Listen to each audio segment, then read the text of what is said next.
Hey folks, do you know how many games come out nowadays? And the answer is way too many games. But I want to be clear from the onset of this video that I'm talking about the industry as a whole. I'm not talking about, oh no, the horrors that we have here at Dice Tower. There's just so many games. What do we do? And I'm not trying to make some sort of, first world problems or even above first world problems.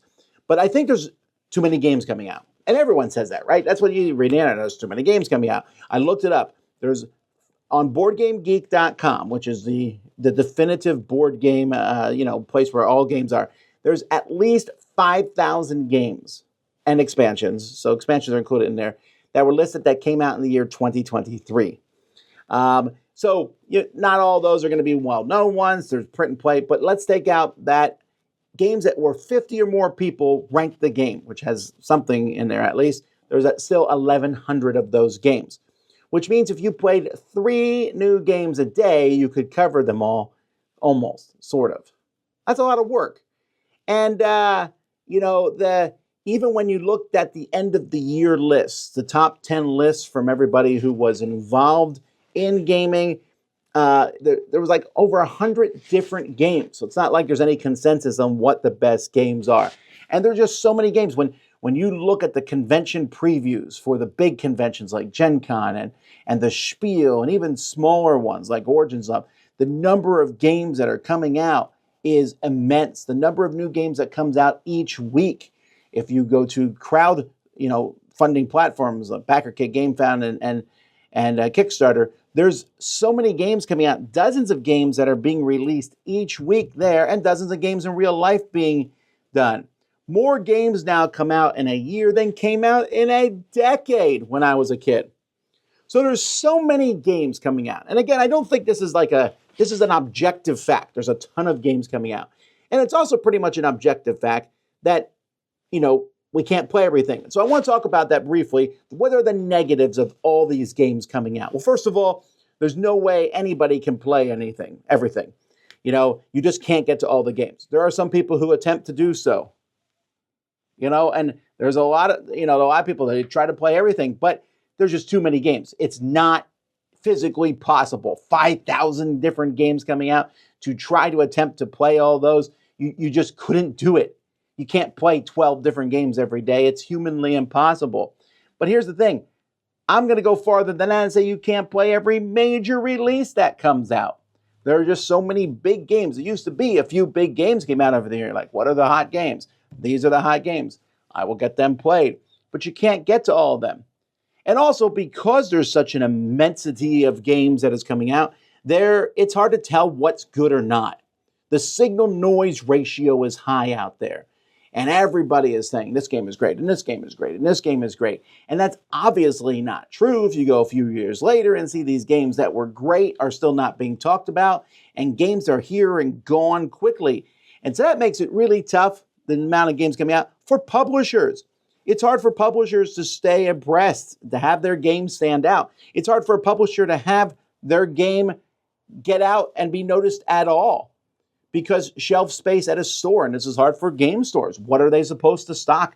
There's so many games that are out. They don't want to put games in their precious shelf space that nobody's going to buy. To get your games out is just kind of to make noise in a crowd, but everyone is making lots of different noise. It's hard for reviewers to play test and play everything.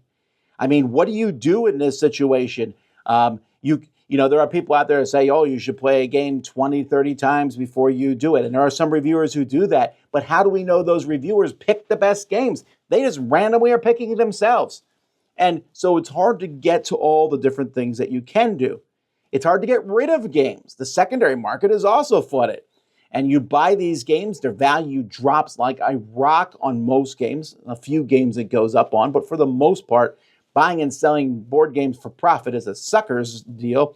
And so to get rid of these games, to find ways to get rid of them is really difficult. And it's hard to find reliable information on all these new games coming out, because where do you find it? You can go to channels, and even our channel, which I would like to think is a decent channel, has so much information on it that it's hard to focus. You can look at top 10 lists, and you can look at best of year lists, and that's maybe a good place to start, but it's kind of hard to find reliable information And even when you go to a Kickstarter, it's filled with previews, which are going to be overwhelmingly positive. All the comments are positive, and you're like, oh, and it can be overwhelming in that regard. And that's the thing I think with all these games coming out, it can be overwhelming. And I think one of the negatives about some of the games coming out is some people get caught up in that and spend way too much money. I got to have it all. You don't have to have it all. You don't need everything. Now, I don't want to sound like a negative Nancy. I think there is positives in all these games coming out. There's an embarrassment of riches. That phrase is used a lot these days, but it's really true. If you are a board gamer or you are getting into board games right now, that is an amazing time to be alive. Can you find a game? You can most definitely find a game. You can find any game you want. And, it doesn't matter what it is. If I want a specific genre, it used to be like, oh, there's a genre. Oh, I like this genre, war games or train games or heavy Euro-style games or cooperative games or solo games or whatever is your jam. There's not just a few games out for it. There is a ton. And whenever there's a hole in the market and everyone's trying to make a gazillion games and they say, there's not a lot of these games out, say, for example, in the last couple of years, trick-taking games. Let's all make a pile of trick-taking games. And so you just have so many choices. To find a specific theme you want isn't so hard anymore. And because the barrier to entry to the market is so low and Kickstarter and other things are in, there are so many games that people can just get into and find, and it's just amazing to see all those up. Another good thing about all these games coming out is the competition is high. So the quality of games has gone across the board, has gone up. Games are fantastic now. You go open up a game and the quality of the cards, the quality of the art, the quality of the components, it's so high. And for these games to stay out, the publishers are working hard to make them as good as they possibly can. And also, I mentioned that it's hard to sell games, but hey, with all these games out, the secondary market's pretty good. Yeah, you might have a hard time finding the hottest of hot games that go out of sale pretty quickly. But if you want almost anything else, and if you're willing to just pause and wait 6 months, it's pretty easy to find the games that you want, and you can get them for pretty inexpensive prices. And Vasel's law is true. Vasel's law is something I said a long time ago, where I said any great game will eventually be reprinted. Obviously, there's caveats to that, where people are refusing to allow games to reprint it, or intellectual properties get in the way and cause problems. But at this point, I want to amend the law to say if the game is even decent, it's going to get reprinted at some point. You want a game? Just hang on. It's going to come out. And there's just so many games you're like, oh, I wish someone would make this game again. They're probably reprinting it as we speak. Now, what's the answer to all these games coming out? Because it's a tough thing, right? So how do we deal with it? Let's start with some things I don't think we should do, some false answers to it. One is basically complaining about it all the time. How does that help? We can't change anything. Like, oh, too many games coming out. Like I said at the beginning of the video, it is a bit of a, what are you complaining about here, man? Some people, they get out of the hobby. They're just too overwhelming. There's too much. I just can't stay abreast of everything. I don't think that's necessarily the answer. I mean, if you do find another hobby and the board game hobby is no longer for you, but I don't think that's the correct answer. And a lot of people kind of react against this wave of new stuff coming out by just this constant thing of old games are better, new games aren't good. Games these days don't last a long time like the old games do, which I think is objectively false. Okay, yes, great games have come out in the past, but modern board games have built upon those old games. They've learned mechanisms, and to say that nothing good comes out these days is almost always just a gut reaction against the overwhelming stuff. If I say this is all trash, then it makes it easier for me to kind of ignore it. But that's still kind of a false thing you're saying. Or I don't have all these games. I can't get all these games. So all the games I don't have aren't very good. I found this little game in the midst of all this. This is a gem. This is the best game ever, and all your games are terrible. I don't think that's an answer either. And then another answer is don't go broke. Consumerism is a real problem, and people are buying tons and tons and tons and tons of games. We often get accused of that because we're always constantly doing positive reviews, although I'd argue we do a lot of negative reviews. But we also aren't pushing you to get every game out there. You shouldn't. And you don't need to get every game. But a lot of people, they get into, there's all these games, I got to get them all. And that can be a problem. So what are the answers? Let's take a look at the different categories. For publishers, I don't have an answer. I really don't. Publishers, it's a tough time. There's so many games out there. I can say stand out in a crowd. Well, publishers are trying that. Only print good games. Well, that's tough. I mean, find an evergreen that you can make lots of money on. I feel for publishers and just realize that what they're going through is tough because they are publishing things out there in an overwhelming sea of noise. Reviewers are more important, I think, in this midst because there's a lot of reviewers out there playing a lot of different games. You need to find the reviewers that you kind of jive with, and you'll say, I like this stuff, and so I'll follow them. But realize that not even the reviewers can cover everything. I've made my peace with that. I can't play all the games. We get this on the channel sometimes where one of the reviewers in the Dice Tower will review something, and people go, why didn't everyone else play that? Because it's just physically impossible for us to play everything. We'll say, well, you should have played that game and not the other game you played.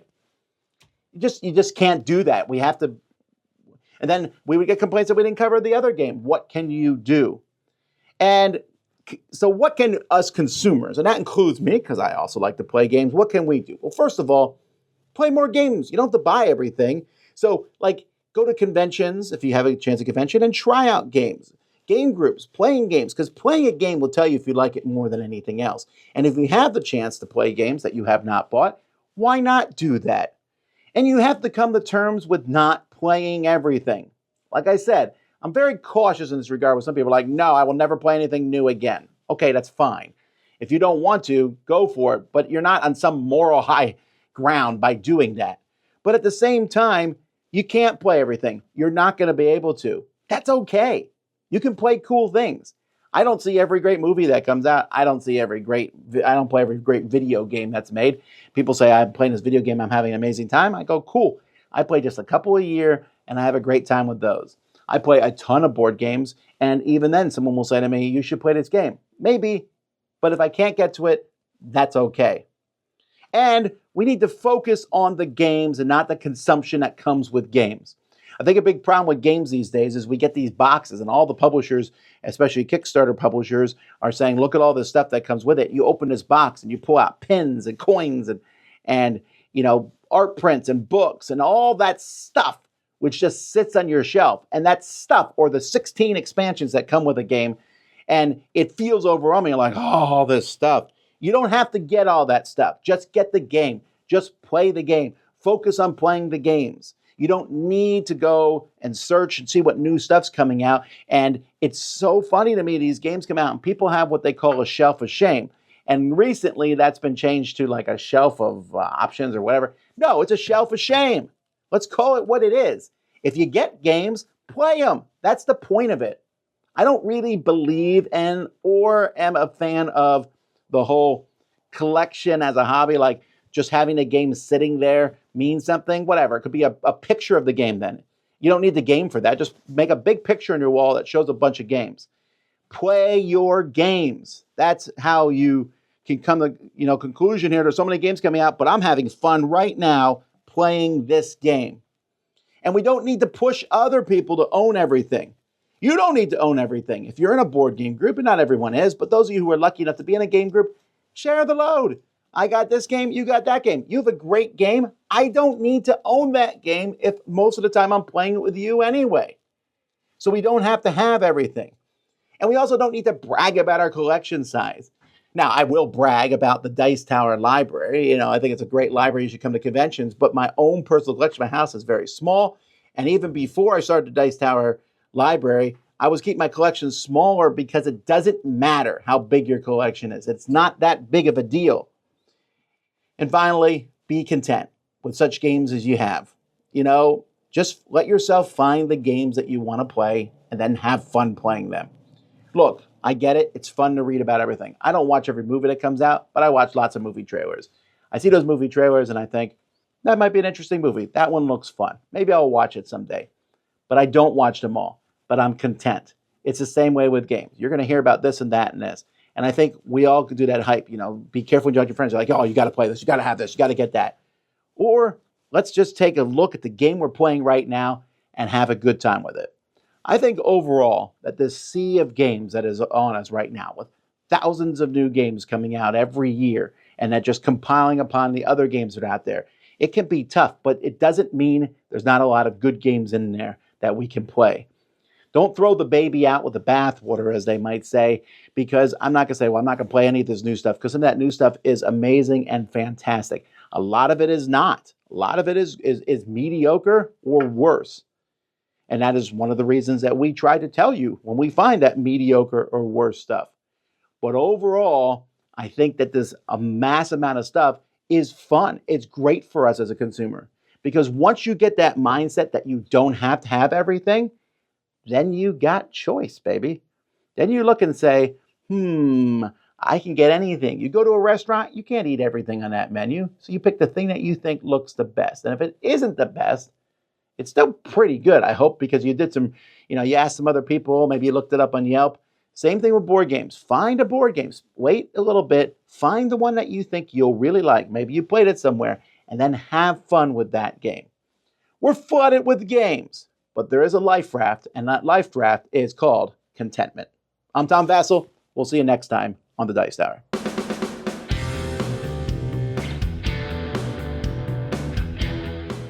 Hey everybody, thanks for watching another video on the Dice Tower. Hey, do you want to know what's going on with Dice Tower? Do you want to know about our events, our cruises, special things that we're going to do live here in the Dice Tower? Subscribe to Dice Tower Digest. Go to dicetowerdigest.com. It's a newsletter that we send out bi-weekly. We won't use your email for anything else. This is just to get you some information about the Dice Tower so you'll be up to date. Thanks for watching.